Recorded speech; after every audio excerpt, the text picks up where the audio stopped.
What's up, guys? So a lot of you guys have been asking me about core bracing and breathing in your quick coach feedback. So I love to see you guys are pushing yourself in your exercise. And what I want to go over in this video is what your core is for, why you need it, and how to properly brace. So first off, your core is your trunk muscles that surround you from your midsection all the way around to your obliques and into your lower back.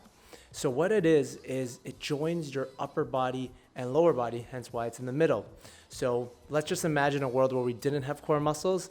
We would probably look like those flailing inflatables at the car dealership. So you're just loose and you really have no midpoint. You have no stability in the middle. So when you jump or something, your lower back without your core would fly back, or if you walk forward, your torso would flop forward. So core is to provide stability and also transfer force and power. So why would you need that? Well, if you think about all your exercises, you'll notice in many of them, it requires you to keep your back in a neutral position. That way you can transfer the force from your lower body into your upper body, or it helps you support a certain amount of weight without falling over or falling back or falling to the side. Hence, in core, we have something called an anti-extension, which is preventing your lower back from arching. We have anti-flexion, which is preventing your upper back from rounding forward. And we have anti-lateral flexion, which is preventing any side-to-side bending. So if you think about a squat, when you're doing a barbell back squat, and you got the bar on your back, when you're sitting down, if you had no core, the bar would flip you forward. And likewise, in something like a carry, like in a walking lunge, when you have the dumbbell to your side, it prevents you from falling to the left or right when you're only holding one dumbbell. Now, some of you guys have better core than others, so you don't really need to think about it in order to feel the exercise and do the exercise properly.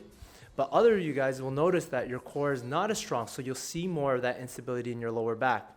So that presents itself in rounding or basically everything I just told you about. So the idea is the stronger your core becomes, the more weight you can handle and the more force your body will be able to output and also resist.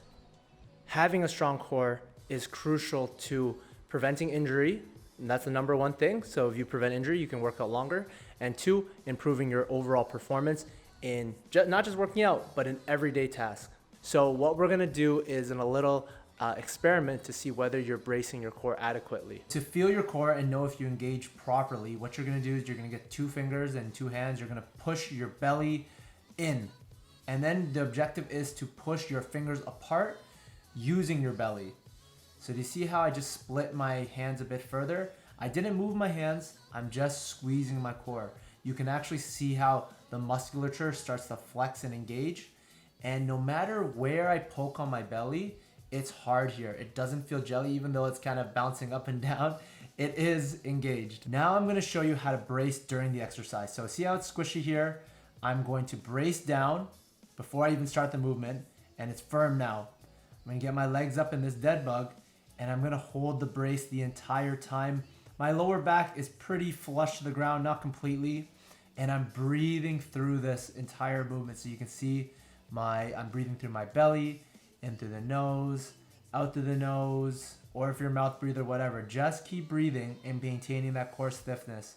It's really easy to get into a bad habit of holding your breath during this core stiffening, but it's not gonna carry over into your training when you do sport or when you do lifts, because when you do a set of squat of 8 and you're not breathing, it's gonna feel really, really hard for no reason. As you can see, look at my face. This is when I hold my breath, I'm turning redder and redder. This is suboptimal.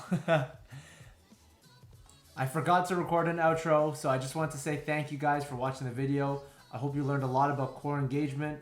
So just remember to keep the core tight and to breathe through it and maintaining that neutral spine. That's the key. So see you guys in the next one. And if there's any questions, just leave it in the comments below.